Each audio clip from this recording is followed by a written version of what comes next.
नमस्कार दोस्तों, स्वागत है आप सभी का हमारे इस YouTube चैनल पे जिसका नाम है शास्त्र ज्ञान। आप सभी का फिर से अभिनंदन, आभार। और भगवान श्री कृष्ण के भी चरणों में नमन करते हुए आप सभी को मेरी तरफ से जय श्री कृष्ण, जय श्री राधे। और भगवान श्री कृष्ण को भी प्रणाम करते हुए, उनकी वंदना करते हुए, उनकी आराधना करते हुए बढ़ते हम अपनी वीडियो की तरफ। तो आज मैं आप सबके समक्ष जो विषय लेकर आया हूँ, हमारे सनातन धर्म के अंतर्गत स्वास्तिक चिन्ह का क्या महत्व है उसको समझेंगे हम यहाँ पर। तो सबसे पहले इसका जो शाब्दिक अर्थ शास्त्रों में बताया गया है वो कल्याण करना, इसका अर्थ बताया गया है हमारे शास्त्रों के अंतर्गत। और जो ये स्वास्तिक है, जो चिन्ह होता है, ये भगवान श्री गणेश का स्वरूप माना गया है शास्त्रों के अंतर्गत। और जैसा कि आप इस छवि में भी देख सकते हैं, ये स्वास्तिक हुआ और इसके जो मध्य में भगवान श्री गणेश का स्वरूप दिखाया गया है, तो इसलिए स्वास्तिक जो हुआ श्री गणेश का स्वरूप के तुल्य माना जाता है। और यहाँ प्रश्न ये उत्पन्न होता है कि आखिर स्वास्तिक का पूजा में क्या महत्व है सनातन धर्म के अंतर्गत। तो इसको हम थोड़ा सा और विस्तार पूर्वक समझेंगे। यहाँ पर हमारे शास्त्रों के अनुसार ऋग्वेद में स्वास्तिक को सूर्य का प्रतीक माना गया है। जिस प्रकार सूर्य अपना प्रकाश फैलाता है, उसी प्रकार ये स्वास्तिक भी हमारे जीवन में प्रकाश और ऊर्जा और उमंग भर देता है। इसलिए इस स्वास्तिक का प्रयोग पूजा स्थल पे किया जाता है और शुभ कार्यों में भी इसका प्रयोग किया जाता है। और अमर कोश जो कि एक शास्त्र हुआ, एक पुस्तक है, तो इसके अनुसार स्वास्तिक का क्या अर्थ है उसको समझेंगे हम। किसका प्रतीक है ये? तो ये आशीर्वाद, पुण्य और मंगल का प्रतीक माना गया है स्वास्तिक चिन्ह को। और जो स्वास्तिक है इसको कई लोग अन्य नाम से भी जानते हैं, जैसे साथिया, सत्या और स्वास्तिक, इन नामों से भी इसको जानते हैं।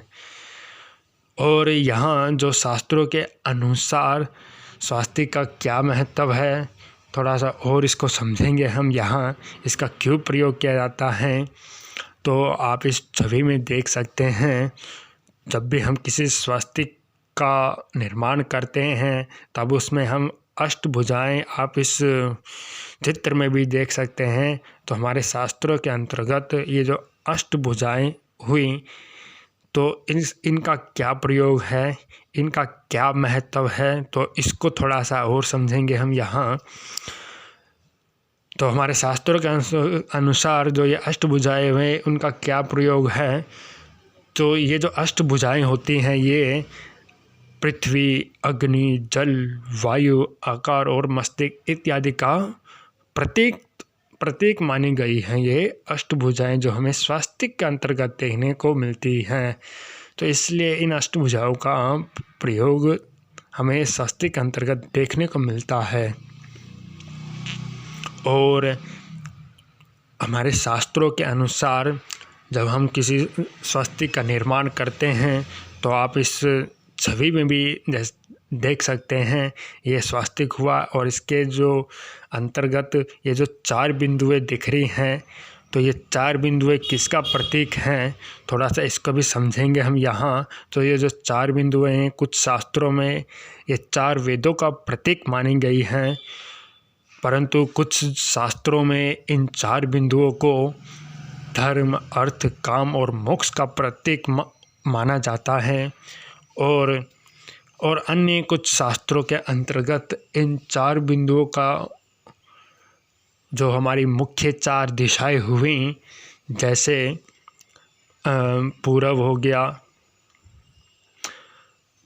गया, पश्चिम, उत्तर और दक्षिण, ये जो 4 दिशाएं हुई, ये इन 4 बिंदुओं का प्रतीक मानी गई है। तो अलग अलग शास्त्रों में अलग अलग वर्णन है। तो इसलिए स्वास्तिक का प्रयोग हमारे पूजा स्थल में किसी शुभ कार्य में करते हैं, क्योंकि भगवान श्री गणेश का भी प्रतीक माने गए हैं और हमें सुख और समृद्धि प्रदान करती है ये स्वास्तिक चिन्ह। इसलिए इसका प्रयोग शुभ कार्य के लिए किया जाता है। उम्मीद है आपको ये पसंद आया होगा। तो आज का प्रश्न मैं आप सबके समक्ष जो लेकर आया हूँ, तो ये प्रश्न हमारा आज का एक छवि आपको अभी दिखाई जाएगी। तो ये जो छवि है इसको आप ध्यान से देख लें और आपको बताना ये है कि ये छवि के अंतर्गत किस युद्ध का अर्थात यह चित्र किस घटना को दर्शाता है, इसको आप कमेंट करके हमें ज़रूर बताएं इसका सही उत्तर क्या है। तो उम्मीद है आपको वीडियो पसंद आई होगी, छोटा सा ज्ञान हमारा ये पसंद आया होगा। मिलते हैं नए वीडियो में कुछ और नया शास्त्र ज्ञान लेकर। धन्यवाद। वीडियो को लाइक करें, शेयर करें, सब्सक्राइब करें, बेल आइकन दबाना ना भूलें। जय माँ भारती, जय माँ संस्कृति, जय श्री कृष्ण, जय श्री राधे।